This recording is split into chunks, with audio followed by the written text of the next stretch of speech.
I won $100 million in lottery, but my wife gave the ticket to her lover. I never thought $20 folded into triangles would end up being worth $100 million. But here we are. Let me back up. My name is Jack, and for the past 22 years, I have been driving an 18-wheeler across this country. Interstate 70, Interstate 80, sometimes down to the southern routes when the weather up north gets nasty. I have seen every truck stop from Ohio to Nevada, eaten at every greasy spoon that stays open past midnight, and I know exactly which rest areas have the cleanest showers. It is not glamorous work, but it is honest. It pays the bills. Or at least it used to. I am 45 years old, and my hands tell the story of every mile. Callous palms. Permanent grease under the fingernails no matter how hard I scrub. And that smell, that diesel smell that just lives in your skin after a while. You stop noticing it yourself, but other people do. I have had cashiers wrinkle their noses when I hand them money. I have seen people take a step back in the grocery store line. That smell becomes part of you when you spend your life around trucks. My wife, Linda, is 34. We got married 11 years ago, back when she was working as a receptionist at the trucking company I drove for. She had this smile that could light up a room. She laughed at my dumb jokes. She did not mind the diesel smell back then. She said it meant I was a hard worker, a real man who was not afraid to get his hands dirty. Things change. The last couple of years, Linda started spending more and more time at this fancy gym across town. Elite fitness, they call it. Not the regular kind of gym with rusty weights and guys grunting. This place has juice bars and yoga studios and personal trainers who look like they stepped out of a magazine. The monthly membership costs more than my truck payment, but Linda insisted she needed it. For her health, she said, for her mental well-being. I worked extra shifts to pay for it, took longer routes, drove through the night when I should have been sleeping. Whatever she needed, I provided. That is what a husband does, right? But she started changing. She stopped asking about my routes, stopped waiting up when I got home late, started rolling her eyes when I talked about the lottery numbers. And she was always asking for more money, new workout clothes, supplements, some special training program. I gave her everything I could, pulling doubles and triples until my back screamed. Which brings me to my weird habit. When you drive a truck for as long as I have, you develop these little rituals to keep your mind from going numb. Some guys listen to audiobooks. Some guys talk on the CB radio for hours. Me, I fold money. Not just folding it in half like a normal person. I fold dollar bills into tight little triangles. Origami, I guess you would call it, though I never learned it from any book. I just started doing it one day when I was stuck in traffic outside of Chicago, and it kind of stuck. When I am nervous, my fingers start moving on their own. Grab a bill from my wallet, start creasing, folding, tucking until it's a perfect little triangle. Hard as a poker chip. My buddies at the truck used to laugh about it. Called them my lucky triangles. Said I was weird, but hell, every trucker is weird in some way. The thing is, those triangles always smell like diesel, because my hands always smell like diesel. I have washed them 1,000 times, used every kind of soap, but that smell is permanent. It is in my pores. So every bill I fold picks up that scent. Diesel-soaked dollar triangles. My signature, I guess. Now about the lottery. I have been playing the same 6 numbers for 10 years. Not random numbers. These numbers mean something. My wedding date. Linda's birthday. The day I bought my first truck. They are my numbers, and I play them every single week without fail. $3 every Wednesday and Saturday at the Lucky Stop gas station off Route 33. The guys at work used to razz me about it. Told me I was throwing money away. That the lottery is a tax on people who are bad at math.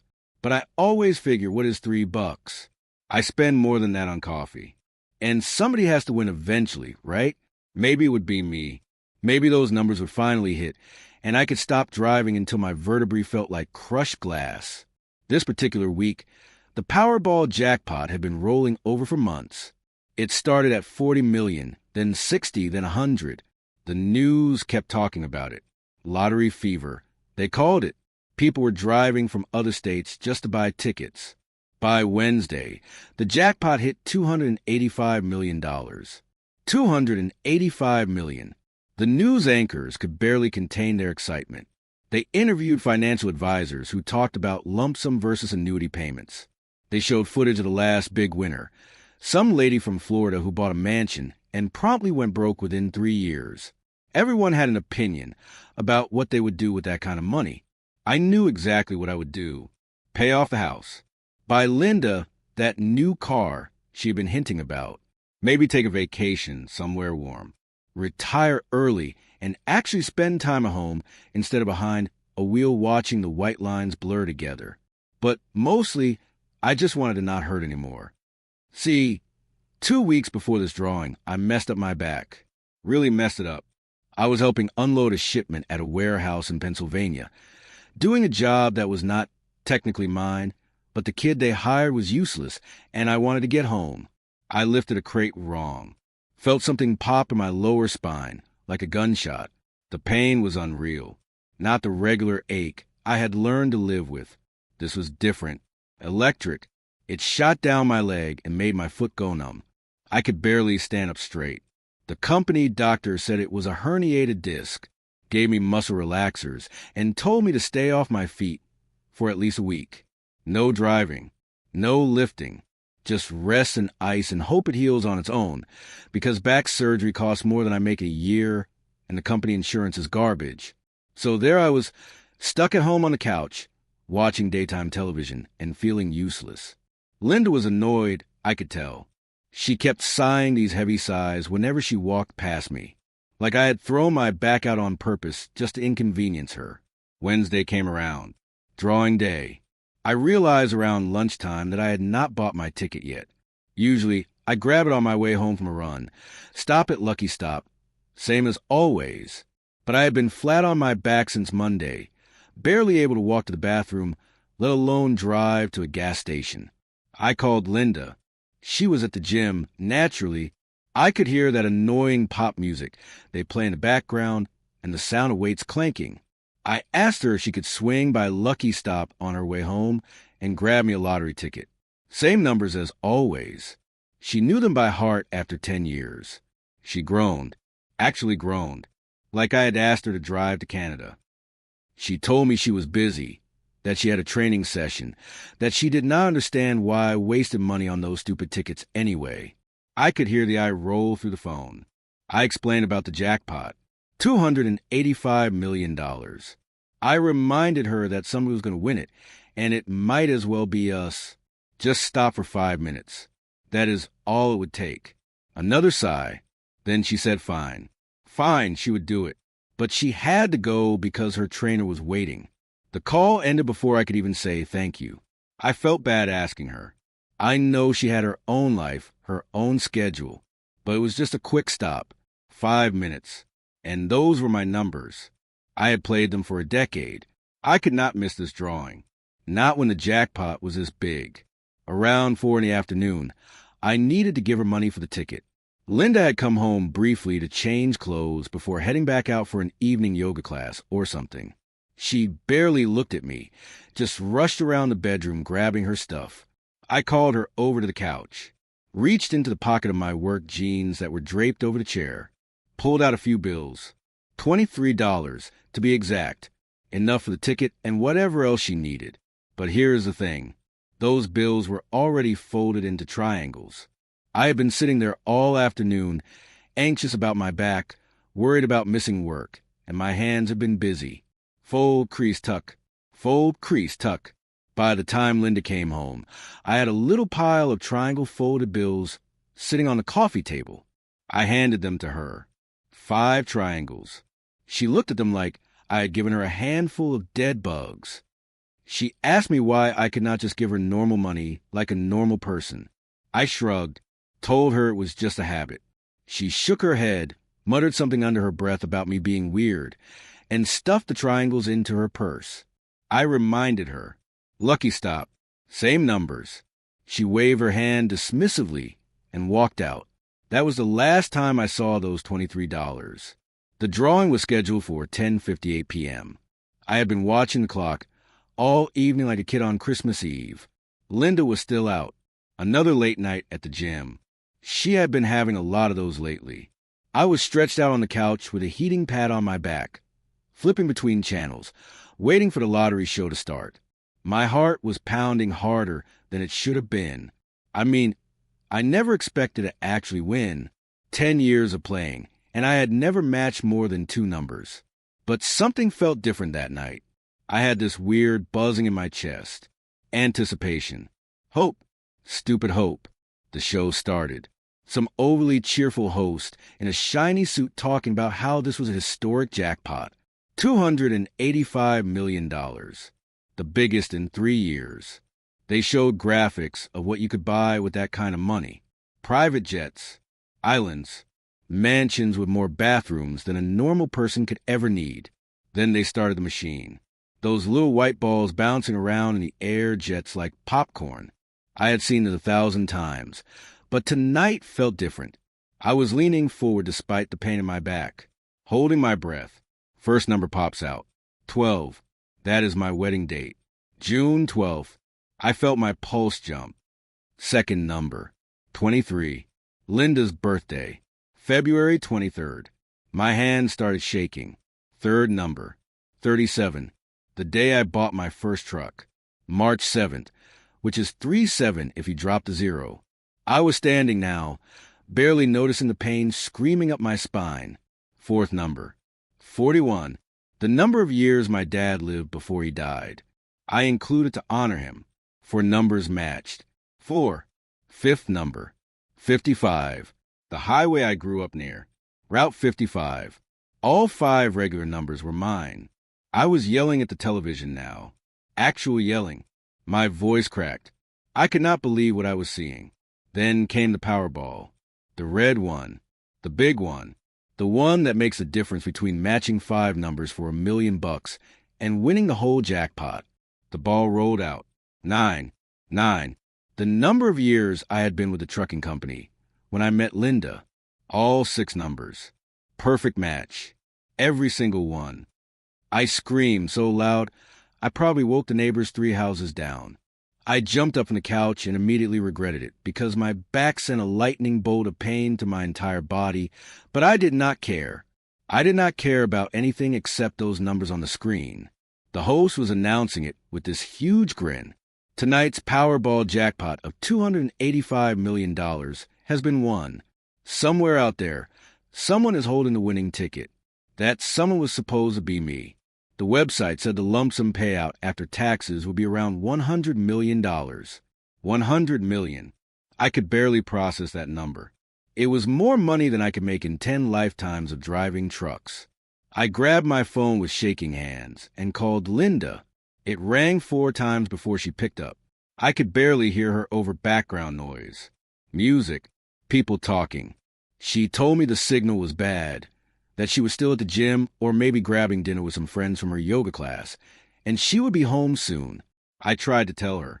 Tried to explain that we had just won $100 million. But she kept saying she could not hear me.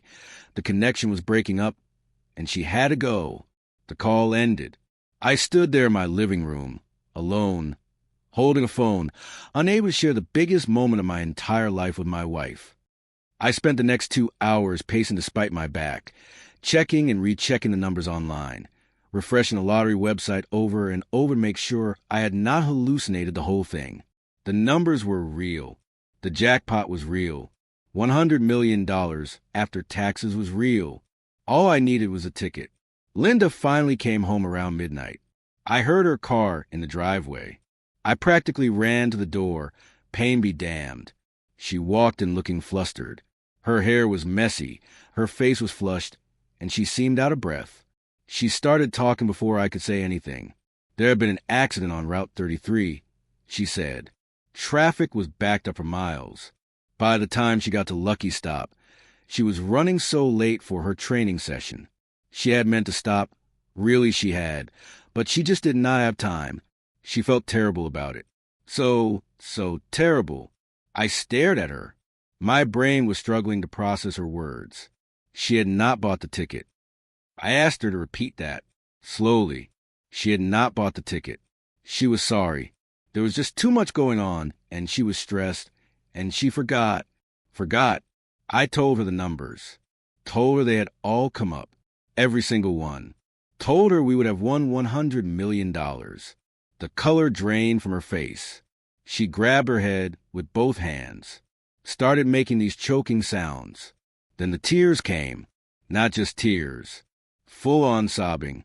She collapsed onto the couch, wailing about how stupid she was, how she had ruined everything, how she had cost us our entire future. She kept saying she was sorry, over and over, like a broken record. I should have been angry. I should have been furious. Any rational person would have lost their mind. But I looked at her sitting there, cry her eyes out, looking genuinely destroyed, and I just felt hollow, numb. I sat down next to her, put my arm around her shoulders, told her it was okay. These things happen. It was just bad luck. We would be all right. She clung to me, still crying, saying she would never forgive herself. I meant what I said in that moment. I forgave her. I thought it was an honest mistake. A terrible, life-altering mistake, but an honest one. She had been busy, stressed, distracted. She forgot. It happens. I believed her. The next few days were rough. I could barely get out of bed, and not just because of my back. The weight of what we had lost sat on my chest like a boulder. $100 million. Gone. Vanished. Because of traffic and bad timing and a forgotten errand. Linda was a wreck too. She cried randomly throughout the day. Apologized constantly. Brought me food I did not want to eat. She was trying to make it up to me, I guess. Trying to show she cared. I watched the news obsessively, waiting to see if anyone had claimed the jackpot yet. For a few days, nothing. The Lottery Commission announced that the winning ticket had been sold at a gas station on Route 33. Lucky stop. My gas station. The place I had been going for 10 years. Someone had bought a ticket there and won my numbers. Then, about a week after the drawing, they announced that the winner had come forward. I was watching the new news when they showed the press conference. The lottery officials were there with their oversized novelty check. And standing in the middle, grinning like he had just won the Super Bowl, was the winner. A young guy, maybe 25 years old. Fit, tan, perfect teeth. Wearing designer clothes that probably cost more than my truck. The caption identified him as Mark Peterson. Personal trainer at Elite Fitness. Elite Fitness. Linda's gym. He was holding the check. $100 million. It said in giant letters. The lump sum payout after taxes from the $285 million jackpot. The reporters were asking him questions. What are you going to do with the money? How does it feel? Did you expect to win? Mark was eating it up, talking about buying his dream house, traveling the world, maybe investing in some business ventures. He had this smile, confident, smug, like he deserved every penny. I stared at that smile. Something about it made my stomach turn. I could not explain it then. It was just a feeling. This creeping sense of wrongness that started in my gut and spread through my whole body. Linda's gym. Her trainer was the winner. The guy holding the check for $100 million worked at the same place my wife spent half her life. I told myself it was just a coincidence. A weird, uncomfortable coincidence. Lots of people go to that gym. Lots of people buy lottery tickets. It did not mean anything, but I kept staring at Mark's face on the television screen. Kept looking at that check. $100 million. My numbers. My money. My life. And some 25-year-old personal trainer was standing there like he had earned it. The news segment ended. They cut to a commercial for car insurance. I sat there on my couch, back still aching, life still falling apart, and felt something shift inside me. Not anger yet. Not suspicion. Just a question. A small, quiet question that I could not shake. Why did looking at Mark's smug face feel like looking at a thief? The divorce papers arrived 3 weeks after Mark's smiling face appeared on television. Linda could not handle the stress anymore. She said, the guilt was eating her alive. Every time she looked at me, she saw the future we had lost. The $100 million that slipped through her fingers. She could not forgive herself, and she could not stay married to a constant reminder of her failure. That is what she told me. Anyway, she cried when she said it. Real tears this time, or at least they looked real. She explained that she needed space to heal, to work on herself, to process the trauma of what she had done to us. The word trauma came up a lot, like she was a victim in all this. I was still recovering from my back injury, still popping muscle relaxers and sleeping on a heating pad, still trying to figure out how to afford physical therapy on a truck driver's salary. And now my wife was leaving me. I did not fight it. What was the point? She wanted out. Maybe she was right. Maybe seeing each other every day was just making everything worse. The strange part was how generous she was being about the split. Linda told me I could keep the house. The whole thing, paid off in my name. She would take her car and move into an apartment across town. She did not want anything else. No furniture, no savings, no alimony, just a clean break. I remember thinking that was weird. We had been married for 11 years. In most divorces, people fight over every piece of silverware. But Linda was practically sprinting toward the exit, leaving almost everything behind. Her lawyer had the papers drawn up in less than a week. Professional quality. Expensive looking. I wonder how she could afford a lawyer like that on her gym membership budget. But I was too depressed to ask questions. I signed the papers on a Tuesday afternoon. My hand shook the whole time. Not from nerves, from the medication. Linda hugged me when it was done. Told me she hoped I would find happiness. Told me I deserved better than what life had given me. Then she walked out of the house we had shared for almost a decade, got into her car, and drove away. I stood in the doorway and watched her taillights disappear down the street. That was it. 11 years. Gone. The first month after the divorce was the lowest point of my life. My back was not healing right. The company put me on unpaid medical leave, which is corporate speak for we are not firing you, but we are also not paying you. I was burning through my savings just to cover basic expenses, groceries, utilities, the medication that barely touched the pain. I stopped folding money into triangles. There was no money left to fold. Meanwhile, I kept seeing Mark everywhere, not in person, on the internet. The lottery winner who worked at Elite Fitness had become a minor celebrity. Local news channels did follow-up stories about him. How is he adjusting to his newfound wealth? What is he buying with all that money? The answer was everything. Mark bought a mansion on the north side of town. One of those ridiculous places with more square footage than a shopping mall. 8 bedrooms, 6 bathrooms, a pool shaped like a kidney bean, home theater, wine cellar, the works. He bought cars, plural, a red Ferrari, a black Lamborghini, some kind of vintage Porsche that cost more than my house. He went on vacation to places I could not pronounce, posted pictures from beaches with water, so blue it looked fake, champagne on yachts, first-class flights, the kind of life most people only see in movies. And every single purchase was funded by my numbers. My ticket, my $100 million. I started drinking more than I should have. Nothing crazy, just enough to take the edge off. Enough to make it easier to fall asleep without thinking about what I had lost. One night, about a month after Linda left, I was scrolling through social media on my phone. I do not even remember why. Boredom, maybe. Loneliness. The particular kind of self-destructive curiosity that makes you look up your ex-wife's profile even though you know it will hurt. Linda had not posted anything new. Her account was quiet, almost too quiet, so I typed in Mark's name instead. His profile was public. Of course it was. When you win $100 million, you want the world to know. The first thing I saw was a photo from 2 days ago. Mark standing in front of his new mansion, keys in hand, that same smug smile plastered across his face.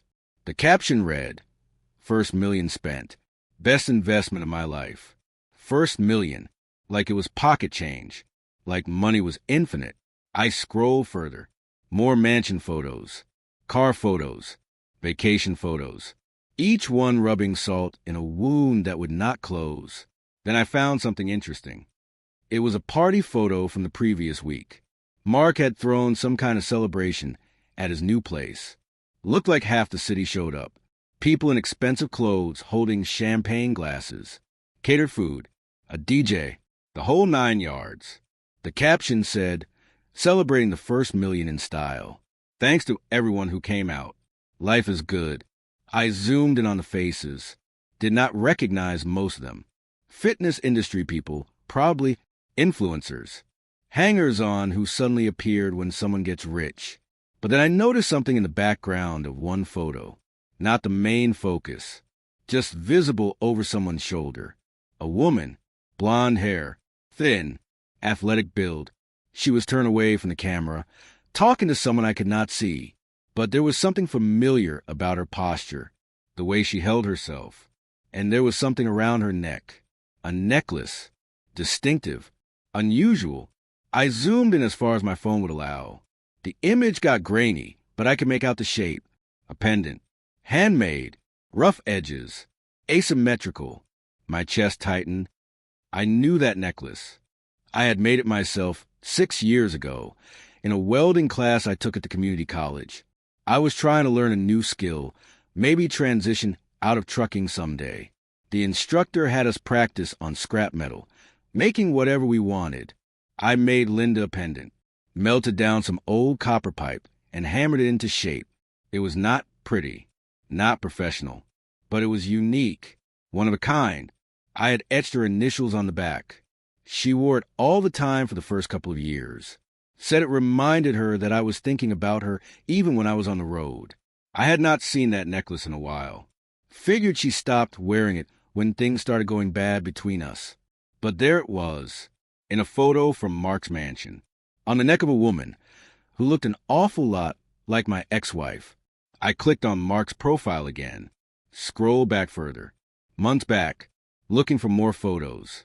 I found one from 6 months ago, before the lottery, before the divorce, before everything fell apart. It was a gym selfie, Mark flexing in a mirror, showing off his arms, the kind of photo every personal trainer posts 100 times a week. But in the background, barely visible, was a woman on a treadmill, blonde, thin, athletic, wearing a copper pendant. My hands started shaking, not from the medication this time. I zoomed in on the photo. The angle was bad. The woman's face was turned away. But that necklace, that damn necklace, there was no mistaking it.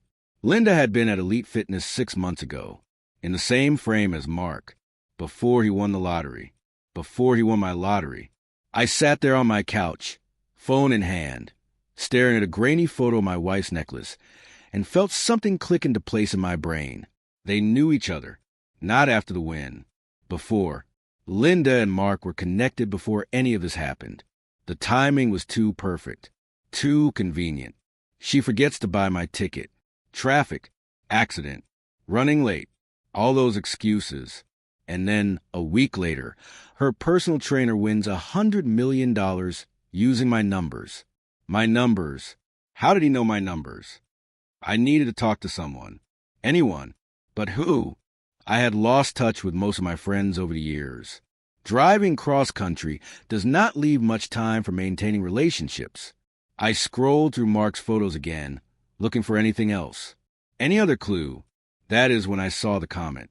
Under the gym selfie from 6 months ago, someone had written, "Looking good, Mark, keep up the grind." The username was Sarah Janderscore, Sarah Johnson, my high school girlfriend, the one who got away.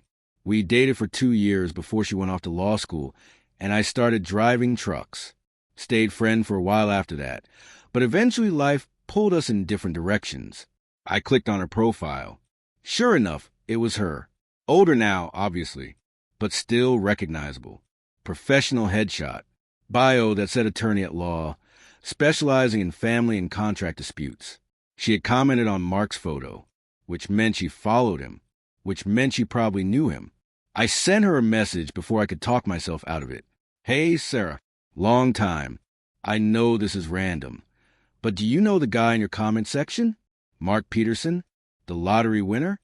I did not expect a response. It was almost 11 at night. She was probably asleep. Probably had not thought about me in years. My phone buzzed 30 seconds later. "Jack, Holy cow, I have not heard from you in forever. Yeah, I know Mark.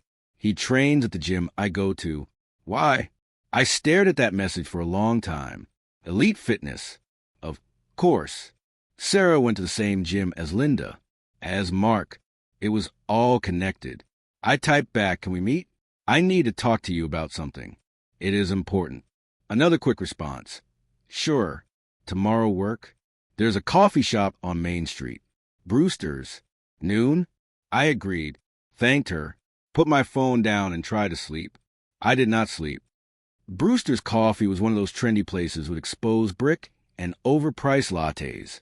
Not my usual scene, but Sarah had picked it, so I showed up 10 minutes early and sat at a corner table nursing a black coffee that cost $5. Sarah walked in at exactly noon. Punctual. She always had been.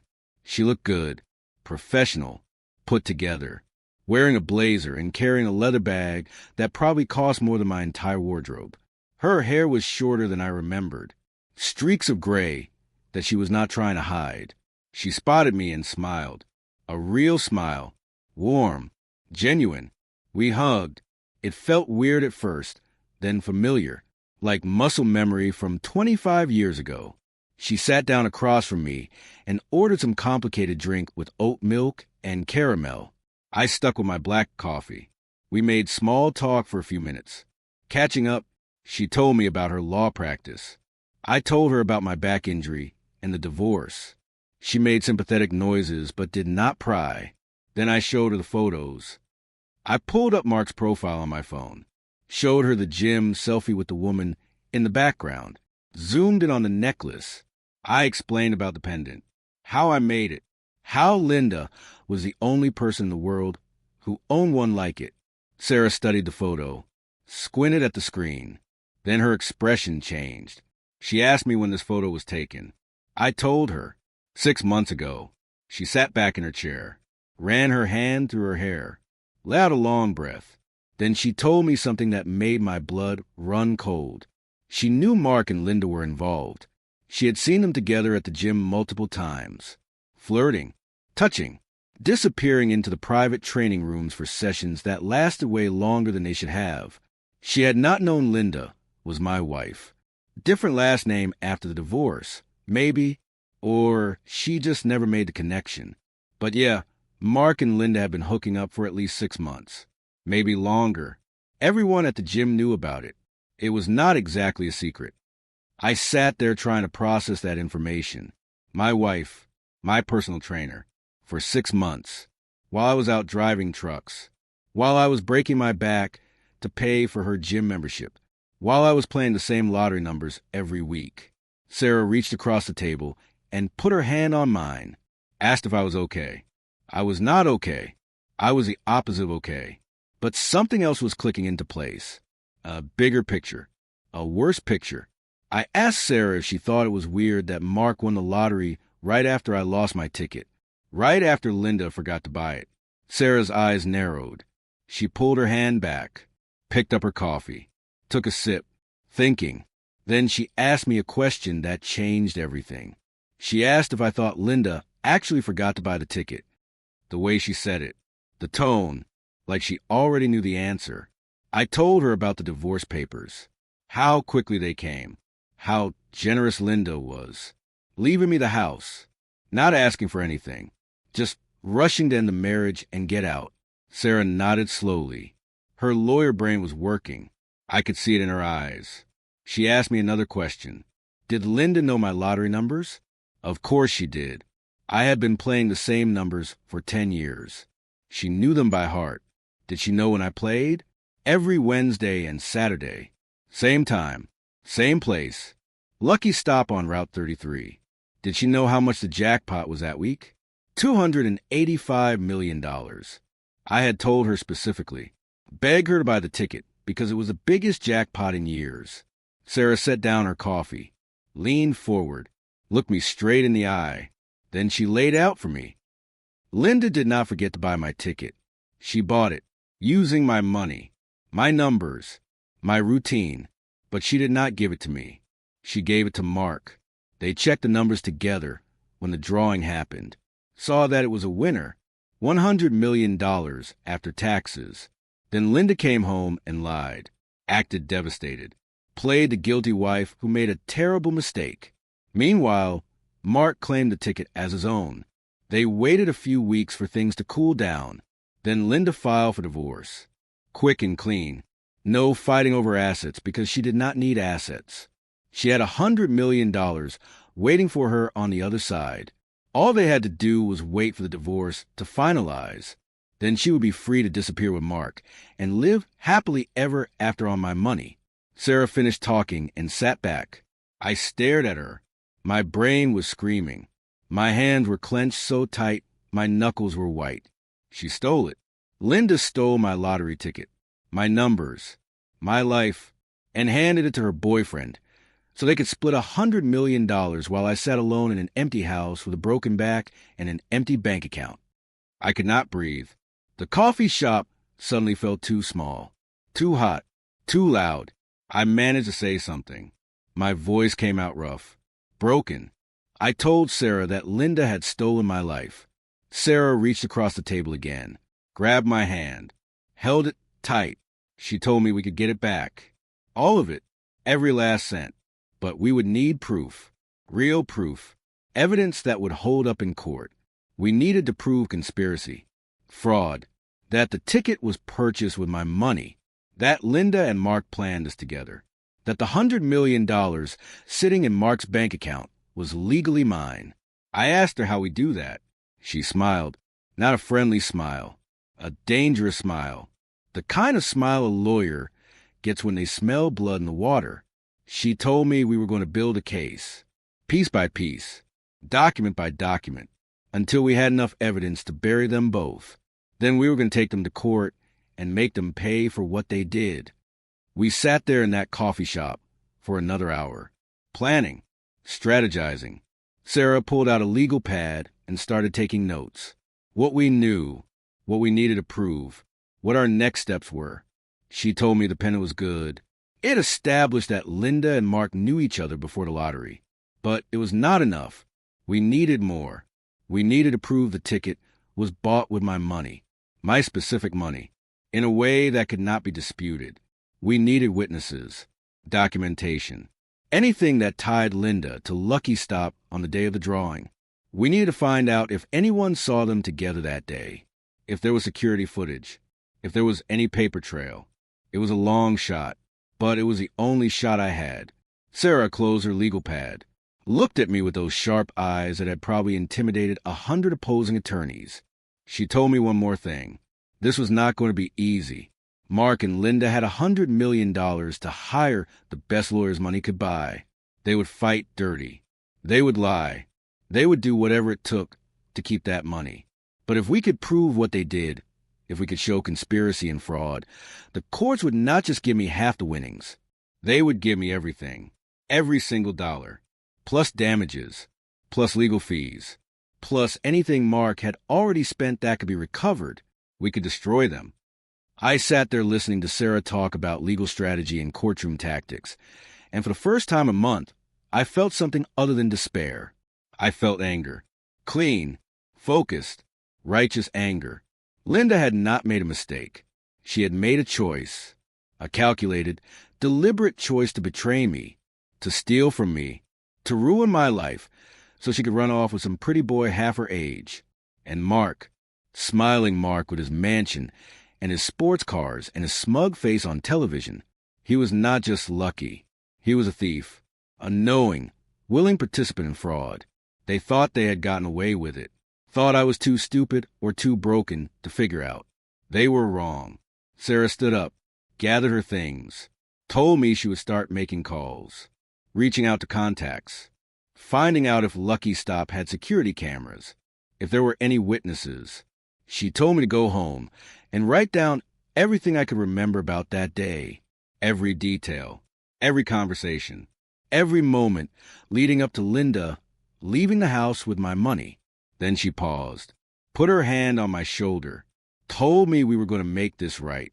No matter how long it took, no matter how hard they fought, we were going to get back what was mine. I walked out of that coffee shop feeling like a different person than the one who walked in. The pain in my back was still there. The empty bank account was still there. The divorce was still real. But now I had something I did not have before. I had hope, and I had a plan. Linda had stolen my life, my future, my $100 million. But she had made one critical mistake. She had left evidence. That necklace, that affair, that rush divorce. And now I had a lawyer who knew exactly how to use it. I got in my truck, started the engine, sat there for a moment with my hands on the wheel. Then I whispered something to myself. A promise, a vow. I was going to take back every last cent. And I was going to make them regret the day they decided to steal from me. This was not over. This was just beginning. Sarah called me the next morning with a plan. We needed to go to Lucky Stop, the gas station where this whole nightmare started. If there was any evidence of what really happened that day, it would be there. Security footage, receipts, witnesses, anything that could prove Linda and Mark bought my lottery ticket with my money. I picked her up at her office around 10. She was wearing jeans and a blazer, looking less like a lawyer and more like someone ready to do actual detective work. She brought a legal pad and a briefcase. I brought coffee and a sense of impending dread. The drive to Lucky Stop took 20 minutes. I had made this trip 1,000 times over the years. Every Wednesday and Saturday for a decade. It was muscle memory. Turn left at the old Dairy Queen, straight through 2 lights, right at the McDonald's. The gas station sat at the corner of Route 33 and Miller Road, a squat little building with pumps that had seen better days. I pulled into the parking lot and killed the engine, sat there for a moment, staring at the front door. Sarah asked if I was ready. I told her I did not know. This place used to represent hope. Every time I walked through that door, I was buying a chance at a better life. Now it represented betrayal, the scene of the crime. She put her hand on my arm, told me we were going to find the truth, whatever it took. We walked inside together. The bell above the door chimed. Same sound always made. The smell hit me immediately. Stale coffee, cleaning chemicals. That particular aroma every gas station has, like motor oil mixed with air freshener. Behind the counter stood a kid I recognized. Mike, early 20s, scraggly beard, band t-shirt. He had been working here for about 2 years. I always tipped him well when I bought my tickets. $5 here and there, just being decent. Mike looked up from his phone, and his face lit up. He remembered me, asked how I was doing, said he had not seen me in a while. I told him I had been dealing with some stuff. He nodded sympathetically. Then I got to the point.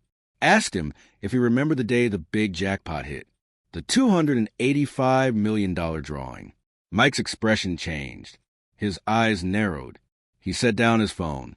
He said he remembered that day, not because of the jackpot itself, but because of the jerk who won it. Sarah and I exchanged glances. I asked him what he meant. Mike leaned against the counter, started telling us a story. The day of the drawing had been chaos at Lucky Stop. Everyone and their grandmother came in to buy tickets. The line was out the door for hours. Mike worked a double shift just to handle the volume. By evening, he was exhausted. Then, around 7 p.m., this guy walked in. Young, fit, acting like he owned the place. Mike did not recognize him as a regular. The guy grabbed some energy drinks and walked up to the counter. He wanted to buy a lottery ticket. Powerball. Told Mike he had a feeling about tonight. Mike rang him up, the energy drinks and the $3 ticket. The guy pulled out his credit card, swiped it, declined. He tried again, declined. The guy lost his mind. Mike said it was one of the most embarrassing meltdowns he had ever witnessed. The guy started yelling about how his card always worked, how this was unacceptable, how Mike must have done something wrong with the machine. He was cursing, making a scene.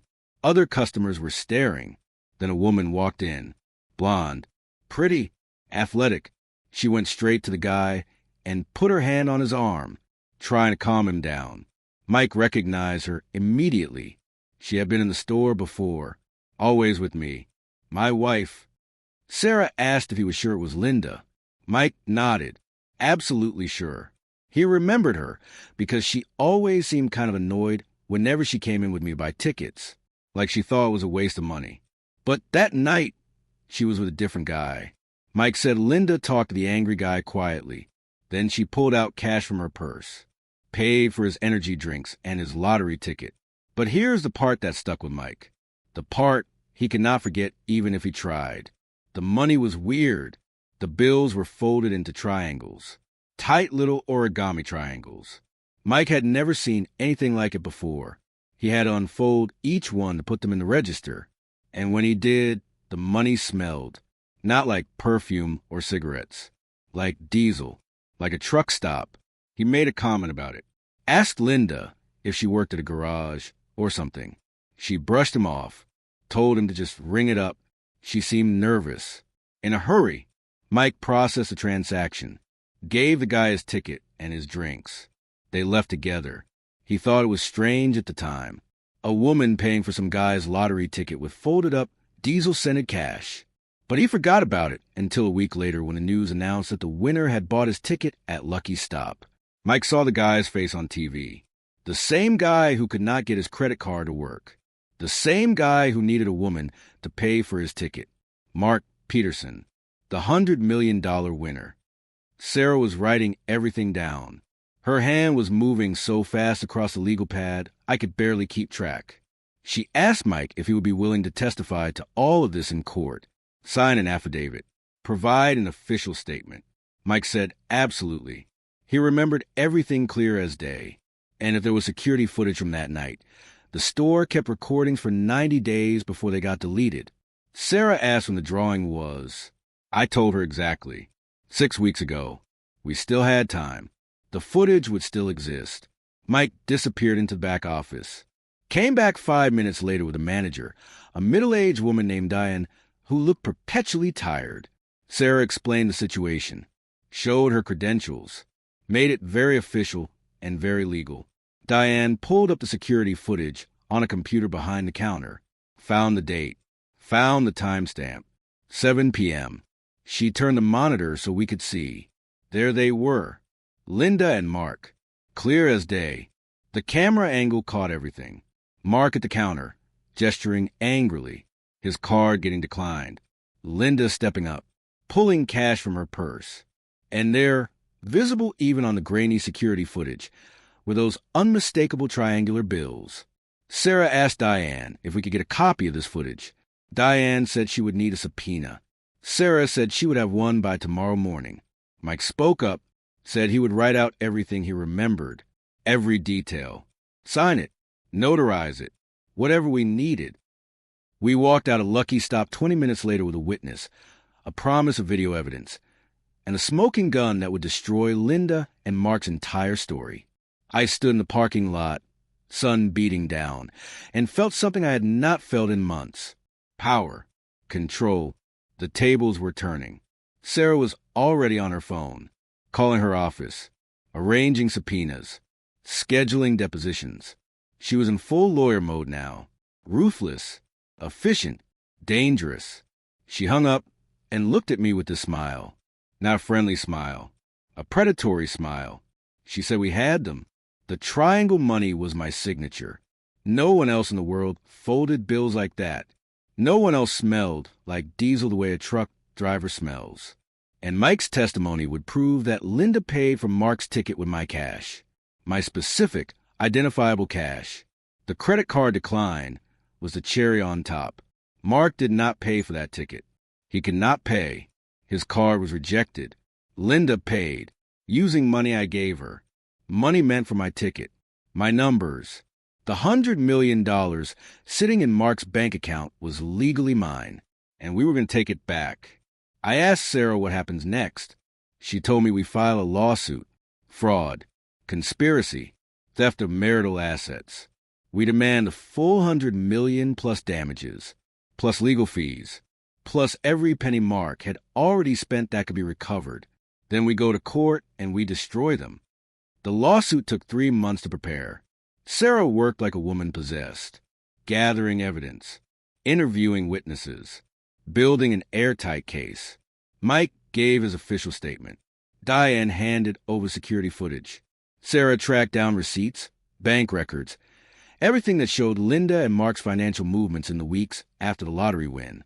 She found proof that Mark had transferred money to Linda, large sums, payments that made no sense for a client-trainer relationship.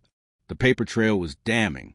Linda's lawyer tried to get the case dismissed, called it a frivolous lawsuit from a bitter ex-husband, but Sarah shut that down fast. Presented the evidence, the video, the witness testimony, the triangle money. The judge ordered a trial date. Linda and Mark hired a team of expensive attorneys, the kind that wear $1,000 suits and charge by the minute. They were confident, smug. They thought their money would protect them. They were wrong. The trial started on a Monday in October. The courtroom was packed. Local news had picked up the story. $100 million lottery fraud, cheating wife, stolen ticket. It was tabloid gold. I sat at the plaintiff's table next to Sarah. Across the aisle sat Linda and Mark with their legal team. Linda looked different. Expensive haircut, designer clothes. She had spent my money making herself look like someone she was not. Mark wore a custom suit, Rolex on his wrist. He kept smiling at his lawyers like this was all a joke, like there was no way he could lose. They arrived at the courthouse in a brand new Bentley. Black, pristine, probably cost $300,000. Parking it right in front where everyone could see. The judge entered. Everyone stood. The trial began. Sarah's opening statement was surgical. She laid out the timeline, the affair, the lottery, the convenient memory lapse, the rush divorce, the transfer of wealth. She told the jury that this was not a case about a lost lottery ticket. This was a case about calculated theft, conspiracy, two people working together to steal $100 million from a hard-working man who trusted them. Linda's lawyer countered, said this was a bitter ex-husband who could not accept that his wife had moved on, that Mark had legitimately won the lottery, that there was no proof of any wrongdoing. Then Sarah started calling witnesses. Mike took the stand first. He was nervous, kept fidgeting with his collar. But when Sarah asked him to describe what he saw that night, he was clear, confident, detailed. He described Mark's declined credit card, Linda stepping in to pay, the triangle folded bills, the diesel smell. He identified both Linda and Mark in the courtroom, said he was 100% certain they were the couple he saw that night. Linda's lawyer tried to poke holes in his testimony, asked if he was sure about the timeline, sure about the people, sure about the money. Mike did not budge. He remembered. It was the strangest transaction of his career. You do not forget something like that. Then Sarah played the security footage. The courtroom went silent. Everyone watched the screen. There was Linda. There was Mark. There was a decline card. There was Linda pulling out cash. The timestamp was clear. The date was clear. 7 p.m. on the night of the drawing. Linda's face went pale. Mark stopped smiling. Sarah paused the video at the moment Linda handed over the money, zoomed in as much as the footage allowed. You could see the triangular shape of the bills, clear as day. Then Sarah called me to the stand. I swore to tell the truth. Sat down, looked out at the courtroom, at Linda, at Mark, at the jury. Sarah asked me to explain my habit of folding money. I told them everything. How I started doing it while driving. How it calmed my nerves. How every bill I folded picked up the smell of diesel from my hands. How I had been doing this for years. How it was as much a part of me as my fingerprints. She asked me what I gave Linda that day. I told her, $23, folded into triangles, pulled from my work jeans, money that smelled like my truck, like my life. She asked me what that money was for. I said my lottery ticket, my numbers, the same numbers I had played for 10 years. She asked if Linda knew those numbers. I said yes. She knew them by heart. Then Sarah sat down, and Linda's lawyer stood up for cross-examination. He tried to make me look unreliable, asked if I was sure about the money, sure about the amount, sure that Linda had not just spent it on something else. I looked him straight in the eye, told him I was sure, because those were the only bills I had. The only money I had given my wife in weeks. And Mike's testimony proved she used them at Lucky Stop. The lawyer had no response to that. Sarah called Linda to the stand next. This was the moment I had been waiting for. Linda walked up slowly, took the oath, sat down. She looked small in that chair, scared. Sarah started with simple questions, established basic facts. Then she moved in for the kill. She asked Linda directly, "Did you buy a lottery ticket at Lucky Stop on the night of the drawing?" Linda said no. She never went there. She was at the gym, at her training session. Sarah asked if she was sure. Linda said yes, absolutely sure. Sarah asked if she knew Mark Peterson before he won the lottery. Linda hesitated, then said no. She met him after, at the gym. Sarah asked if she had ever given Mark money. Linda said no, never. Every answer was a lie, and Sarah knew it. Then Sarah pressed a button. The security footage played again, right there in front of everyone. Linda at Lucky Stop. Linda with Mark. Linda handing over money. The courtroom gasped. The jury leaned forward. Sarah asked Linda to explain the video. Linda started crying, said she did not remember, that maybe she stopped there for gas, that she did not know that was the same night. Sarah did not let up. Asked about the money, the triangle bills. Whose money was it? Linda said she did not know. Maybe she found it. Maybe it was hers. Sarah asked if her money usually smelled like diesel, if she usually folded bills into origami shapes. Linda could not answer. Then Sarah brought the affair, showed text messages between Linda and Mark, months of messages, intimate, planning, talking about a future together. Some of the messages dated back to before the lottery, way before. Linda's lawyer objected, said it was irrelevant. The judge overruled, said it went emotive. Sarah showed financial records. Money transfers from Mark to Linda. $50,000 here, $70,000 there. Payments that made no sense unless they were splitting lottery winnings. She showed the divorce timeline, how quickly Linda filed, how generous she was with the settlement, how she rushed to get out of the marriage. She connected every dot, drew a clear line from the affair to the lottery, to the fraud, to the divorce. By the time Sarah finished, Linda was sobbing on the stand. Her lawyer looked defeated. Mark was staring at the table. The jury looked angry. Closing arguments were brutal. Sarah laid it all out one final time. This was theft, plain and simple. Linda and Mark conspired to steal a lottery ticket purchased with marital funds. They committed fraud. They lied under oath. They tried to hide $100 million in assets during a divorce. And the evidence was undeniable. The video, the witness, the triangle money, the timeline, the affair, all of it pointed to the same conclusion. Jack's money bought that ticket. Jack's numbers won the jackpot. The $100 million belonged to Jack. The jury deliberated for less than 3 hours. They came back with a verdict in favor of the plaintiff on all counts: fraud, conspiracy, theft of marital assets, perjury. The judge took off his glasses, looked at Linda and Mark, told them he had seen a lot of shameful behavior in his courtroom over the years, but this was among the worst. They had not just stolen money. They had stolen hope, trust, a man's entire future. Then he delivered the sentence. The full lottery winnings, all $100 million, were to be returned to me, every penny, plus interest. Additionally, Linda and Mark were ordered to pay damages, legal fees, court costs, everything Sarah had racked up building this case. And because Mark had already spent a significant portion of the winnings on houses and cars and vacations, the judge ordered those assets liquidated. The mansion, the Bentley, the Ferrari, the Lamborghini, all of it sold, proceeds returned to me. Anything they could not repay immediately would be garnished from their future earnings, for the rest of their lives if necessary.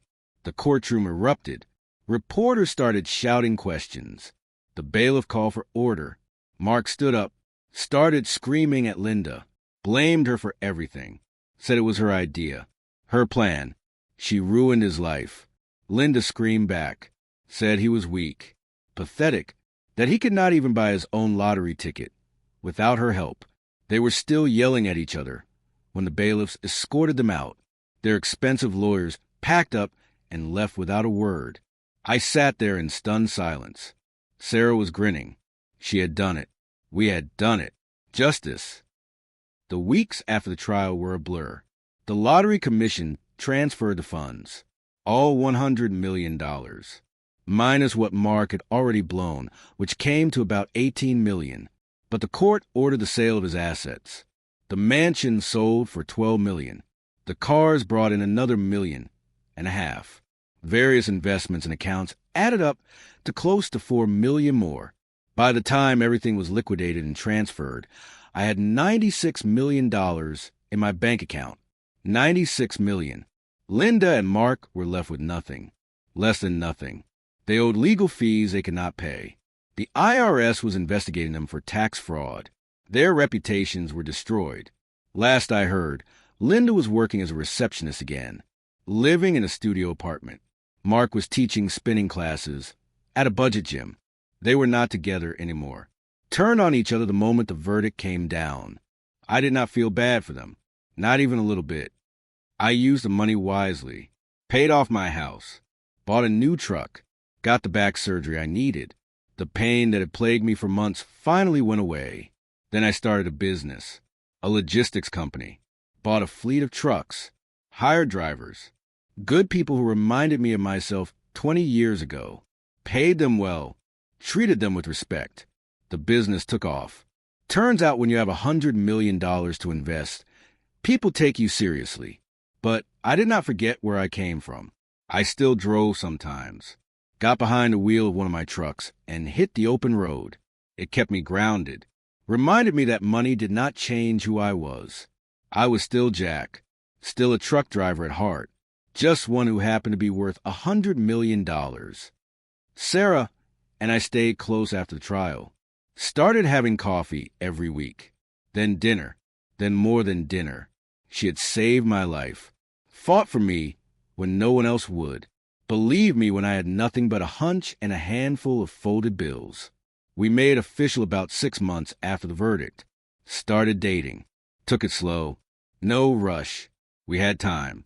A year later, I asked her to marry me. She said yes. We got married at a small courthouse ceremony. Nothing fancy. Just us and a judge and 2 witnesses. I did not need a big wedding. I had everything I needed standing right next to me. Sarah quit her law practice, said she had proven everything she needed to prove. Now she wanted to do something different. She started a nonprofit, helping people who had been victims of fraud, using her skills to fight for people who could not fight for themselves.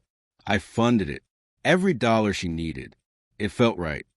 Sometimes late at night, when I cannot sleep, I think about how close I came to losing everything. If I had not noticed that necklace in the photo, if Sarah had not been willing to help, if Mike had not remembered the triangle money, one small detail, one odd habit, one honest witness, that is all it took to bring down a $100 million conspiracy. I never fold money into triangles anymore. Do not need to. My hands do not shake like they used to. I am not nervous, not stressed, not worried about making ends meet. But I kept one. A single triangle folded dollar bill. Framed it, hung it on the wall in my office. A reminder, not what I almost lost, but what I got back.